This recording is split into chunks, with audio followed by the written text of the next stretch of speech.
Bonjour messieurs, dames, j'espère que vous êtes dans une forme top shape. Aujourd'hui, j'ai le privilège d'avoir avec moi mon ami Alain Beaulieu qui est consultant en santé holistique. Comment ça va, Alain? Ça va super bien. Bien content d'être avec toi aujourd'hui. Moi aussi. Alain, pour rentrer dans le cœur du sujet, pourquoi tu as décidé un jour de te lancer comme consultant en santé holistique? Premièrement, ça mange quoi en hiver un consultant en santé holistique? Ben, c'est quelqu'un qui, avec un bagage accumulé et d'expérience sur moi-même, j'ai appris des choses et j'ai amélioré ma qualité de vie et j'aimerais le partager avec des gens. OK. Et pour comprendre pourquoi je fais ça aujourd'hui, il faudrait que je fasse un petit peu un parcours de ma vie. Exactement. Ça a commencé quand, tout ça? Ça a commencé avec mon parcours professionnel, a commencé dans le milieu municipal. Moi, je suis urbaniste de formation et j'ai travaillé quelques années dans le monde municipal.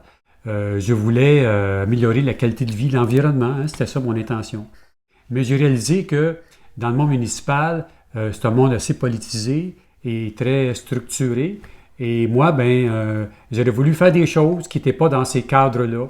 Alors, j'ai accumulé de l'insatisfaction, qu'on peut dire, dans mon travail, tellement qu'à un moment donné, l'insatisfaction, la montagne a grossi et c'est devenu presque un burn-out.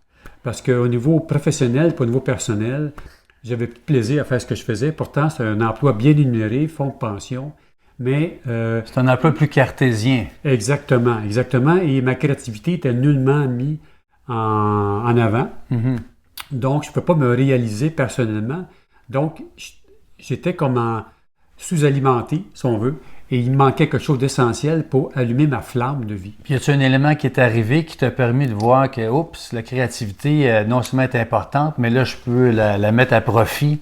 Qu'est-ce qui est arrivé dans ton parcours? Oui, c'est que j'ai rencontré une coach à la fin des années 90 qui m'a mis sur une piste pour dire Alain, regarde la carapace que tu as là, on va enlever ça parce que le vrai Alain, là, tu ne l'as pas découvert encore. OK, là, j'ai compris des choses. Et la clé de ça, pour ouvrir la carapace, c'était accepter ça, ce processus-là, et de recontacter la musique que j'avais laissée de côté quand j'étais adolescent, j'étais percussionniste.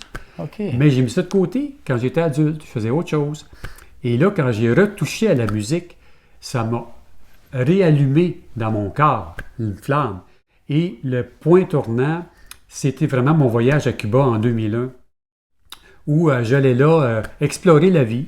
Je débarque à La Havane, dans un hôtel, la capitale, et je rencontre un Montréalais qui enseigne les percussions et qui va là pour se ressourcer. Donc, il va rencontrer des maîtres cubains dans leur créativité. Fait qu'on se lie d'amitié, puis on s'en va ensemble rencontrer ces gars-là. Et là, j'ai vécu des expériences incroyables. Et là, c'était l'époque de la salsa, hein, début des années 2000. Ouais. Fait que l'énergie était wow au plafond. Mais un soir, on s'en va dans une maison privée, et là, on n'est pas dans la salsa, là.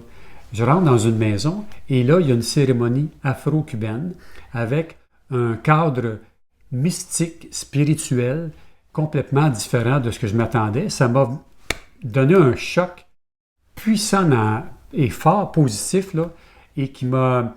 ce que j'ai contacté là, c'est comme ça m'a fait vibrer tellement fort en moi que j'ai dit, OK, c'est ça le son et la musique. C'est ça l'essence de la musique.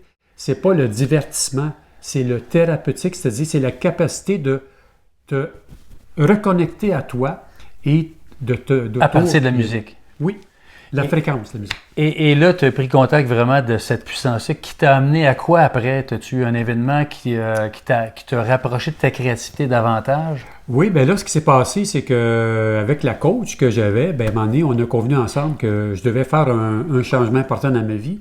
Donc, j'ai quitté mon emploi que j'avais dans les région d'Anaudière depuis 20 ans. Donc, je laisse tout cela avec la maison et tout, et mes amis, et je m'en vais à Montréal. Pas de job, dans un appartement, pas de blonde. Et là, je décide que je m'en vais faire un job dans le monde culturel. Alors, je cogne aux portes pendant des mois, mais Alain Beaulieu, il n'y a personne qui le connaît, puis il a un CV avec zéro expérience. Fait que ça allait pas bien. Mais quelques mois après mes recherches, je rencontre un groupe d'amis, et là, eux autres, ils démarrent un projet de magazine multimédia qui s'appelle Top CD. Et à l'époque, les CD, ça se vendait très bien encore. Mm-hmm. Et là, ils me proposent de me joindre à l'équipe. Wow! C'est super! Et non seulement j'arrive dans l'équipe, mais j'ai un poste clé dans la production de ce magazine-là, qui comprend un magazine papier, des CD de musique et aussi des entrevues qu'on va tourner. Donc, j'étais plongé dans le monde culturel, Perry. Là. Ce que je voulais faire, là, c'était comme un rêve qui se réalise. On travaillait 6 jours par semaine avec une intensité incroyable, un plaisir formidable. Et j'ai vécu 2 ans vraiment qui m'ont permis de toucher à ma nature et de vraiment voir comment la musique peut m'amener en avant et vers le haut. C'est arrivé sur un plateau d'argent presque, cette expérience-là. Absolument. Puis dans ton parcours, toi, en tant que consultant, tu as dû rencontrer quand même pas mal. Je sais que tu offres des produits spécifiques. Tu as rencontré beaucoup de gens qui étaient aux prises peut-être avec des problèmes de relaxation, qui avaient la misère à relaxer. Qu'est-ce qui vivaient ces gens-là? En général, les gens que tu accompagnes, c'est dans quel... Oui, bien, au début, j'ai fait des ateliers. J'ai conçu un concept qui s'appelait Yoga du son, tambour du cœur. Je chantais des mantras avec des tambours en groupe, puis j'allais dans les centres de yoga. Et là, j'ai commencé à côtoyer des gens et à voir que ce que je faisais, ça avait un impact et que, à mesure que j'ai fait des ateliers dans ma vie pour apprendre comment moi-même relaxer et à m'épanouir, bien, j'avais des choses à partager aux autres. Et le pouvoir thérapeutique du son, bien, c'est une planète qui a beaucoup de couleurs et de possibilités. Et là, j'ai découvert aussi une attirance pour les soins et les conseils pour accompagner les gens, parce que tellement de personnes, comme moi j'ai vécu de l'insomnie, tu sais, c'est pas drôle, tu te couches le soir, puis tu te demandes combien de temps tu vas dormir, tu vas être en forme. Et tu appréhendes, est-ce que je vais m'endormir ce soir aussi? Exactement. Ouais. Alors là, ça nous a amené à, ça m'a amené à trouver des outils capables de aider les gens à efficacement, rapidement, à relaxer, même s'ils pensent qu'ils ne sont pas capables de relaxer et même s'ils pensent qu'ils n'ont pas le temps de relaxer.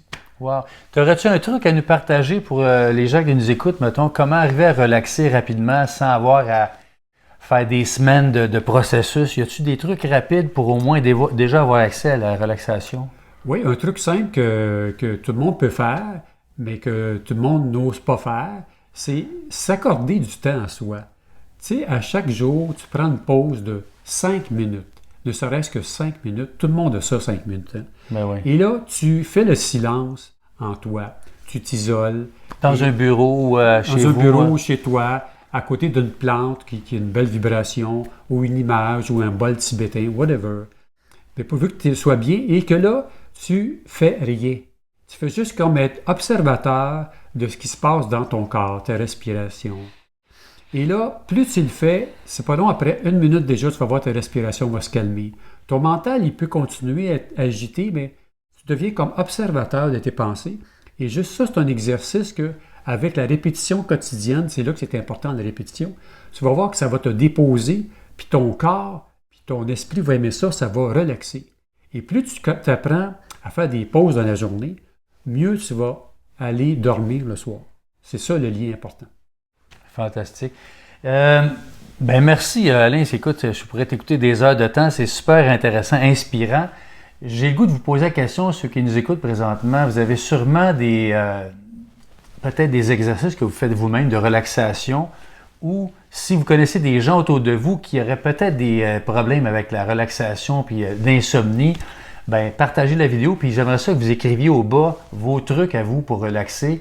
Parce qu'il vous en a partagé un puissant, mais il en existe sûrement d'autres, puis ça serait intéressant de vous lire. Donc, merci encore, Alain. Puis, aurais-tu quelque chose à offrir à nos gens qui nous écoutent? Oui, je pourrais vous envoyer une capsule exclusive avec un autre truc de relaxation qui ferait plaisir de vous envoyer. Juste faire parvenir votre courriel, puis on pourra avoir établi contact. Et par la suite, on peut continuer. Exactement. Oui. Super. Merci, Alain. Merci tout le monde. Merci, Perry.